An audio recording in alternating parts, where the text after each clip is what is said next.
my channel. I am Heidi and I'm here to tell you a little bit about my experience making a miniature house.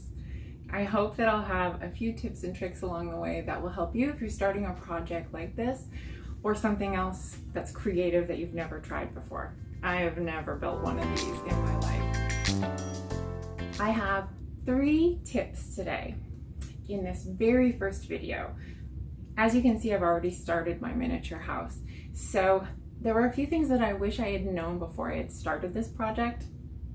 Probably a ton of things. I should have done some research, but I'm hoping that maybe my tips will help you get started or at least think about a project like this, even if you've never done one before. My first tip is all about size. There are so many different sizes of miniature houses. Whether you're building a dollhouse or just something that's a miniature room, or you can get kits, you can get all kinds of things. This was a kit. Kits are the way to start, I would think, if you're going to begin a project like this that you've never done before. But I still didn't do any research. I asked for a kit for Christmas and I got this great one. I just figured I would get a kit, put it together, decorate, paint, do all of that stuff, buy some furniture, put it in, and I'd have this really cool miniature. Not so easy. When you go to buy a miniature house, you have to know that there are many different sizes of miniatures. The most common size right now is 1/12 scale. And that means 1 foot is equal to 1 inch in miniature size. So for example, if you're measuring the floor to the top of your countertop, could be 3 feet. And in 1/12 scale, that will equal 3 inches. So 1 foot is equal to 1 inch in 1/12 scale. Super simple. They make tons of kits now that are in 1/12 scale. You can buy a lot of furniture and accessories and all sorts of downloads. That's really easy. There are lots of dolls to fit inside. So if you're doing this as a project to make for somebody, or just, you want some little people to put in there, 1/12 scale is the way to go. This is not 1/12 scale. It's great, but I had no idea. So I picked some kits that I thought were kind of cool. I sent them to my husband and asked for them for Christmas, and he picked one. Here it is.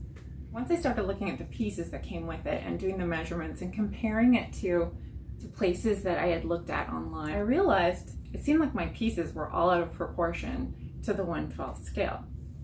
That's when I started researching.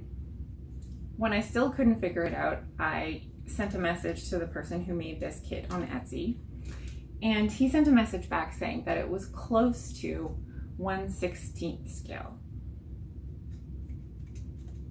Close to. When I started researching 1/16 scale, I realized this is not so easy. Where 1/12 scale is 1 foot equaling 1 inch, 1/16 scale is 1 foot equals 3/4 of an inch. So now I have to do math. Still, I wasn't panicking at that point. I still figured that I would be able to get all kinds of accessories and things to put inside. I hadn't even started putting it together at this point, keep that in mind. But when I began researching online, I realized that there are not a lot of websites or places to purchase accessories, furniture, anything, downloads for 1/16 size. There are a few, and I will link them below.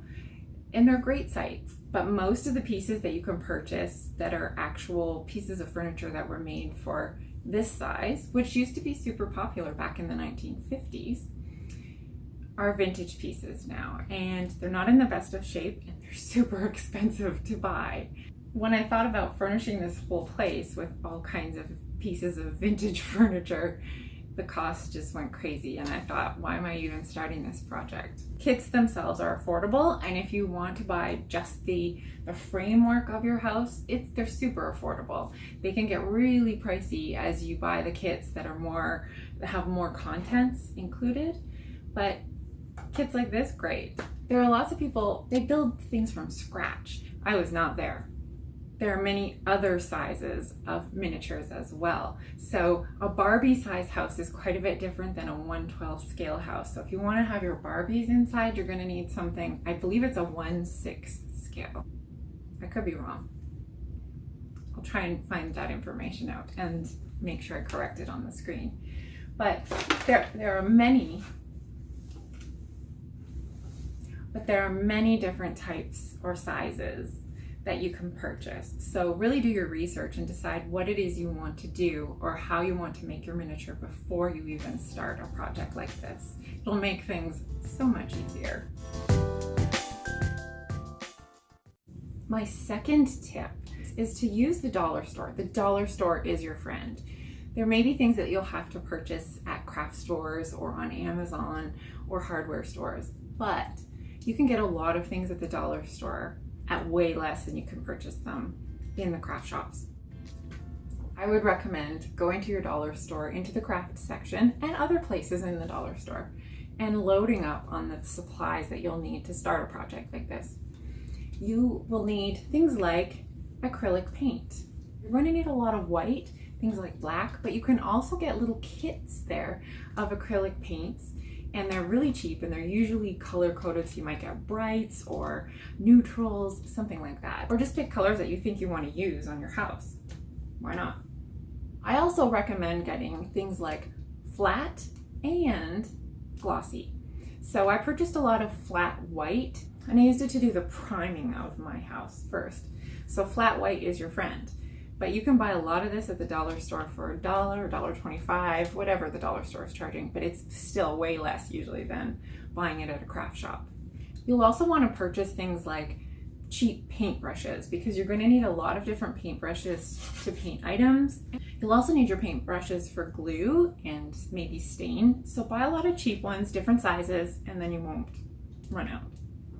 You might also want to get some of those little foam brushes if you're planning on using stain. It really makes a nicer finish. Get things like an X-Acto knife. You can also usually get cheap cutting boards, those mats that are kind of flexible and green, but you can use them to cut on, and then you're not cutting through any kind of surface that you might have in your craft room or just in your regular space. I did have to purchase a few things online. The first thing I bought is Weld Bond glue, and this is wood glue, but it also works on fabric and glass and foam, stone, ceramics, and more. Tile, it tells you up front. I bought a little tiny bottle, but I went through that in about the first week, just starting to put this together. So you might want to purchase something that's a little bit bigger. This was about $9 Canadian. You might be able to get a better deal. But I got this on Amazon. It's a great deal, and I've barely used it. You want to purchase some tweezers. I got a really good set on Amazon. They came in a kit. There were about 9 different types, and they have different ends. Some of them are rounded, some of them are pointed. There are some that have angled edges so that you can reach into different places. You'll find that when you're making miniatures, you can't get into all the places you need to. So tweezers are a big help. Plus they help when you're painting or staining. You don't have to hold the items yourself and then get your hands all yucky. It's not my thing. At craft shops or Amazon, you can purchase these little, no, this one's not square. You can tell I've obviously been working on something, but you can purchase square or rectangular pieces of wood. And this is balsa wood, or there's basswood, and they're just thin, flexible little pieces of wood. They're unfinished, so you can paint or varnish them. And they do have a grain in them, which is really cool. So if you're trying to do something where you want to stain it and see the grain of the wood, it shows up really well. I'll show you some of that at some point.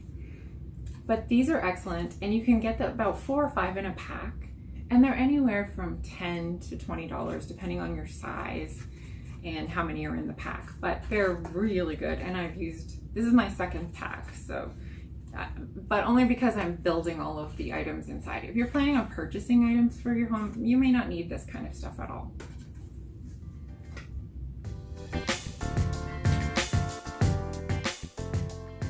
My third tip is the most important one of all. Go easy on yourself. This is not perfect. I've put this kit together and I'm going to show you how I did it. I did have problems.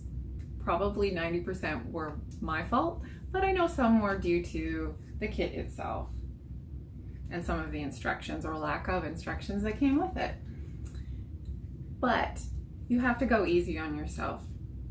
The whole point to this project for me was just to create it for fun. It was a project to do if we had to go on lockdown, which we currently are again, and something to do in my spare time that could just take me away Plus, I thought it would be really cool to paint and decorate a little home inside. I didn't realize how much work was going to be involved and how terrible I am at it. But who cares, right? It's just for me. It doesn't matter. It gives me huge joy, and that's what I want you to feel as well when you're starting a craft project, especially if you're beginning a house. So, give yourself a break. Be patient. Things won't be perfect, and that's okay. So I'm giving you permission to just be a mess like me. Join me next time, and I'm going to show you how I put the kit together and also some little tips on what I found worked best and what I probably should never have done. Hopefully this will give you some encouragement if you're just beginning a project or if you're midway through. I'm about 3 months in, and really I've only worked on this for a good solid month. So thanks for joining me today. I hope you come back, and make sure to subscribe and like this post if you did like it, and hopefully there will be more.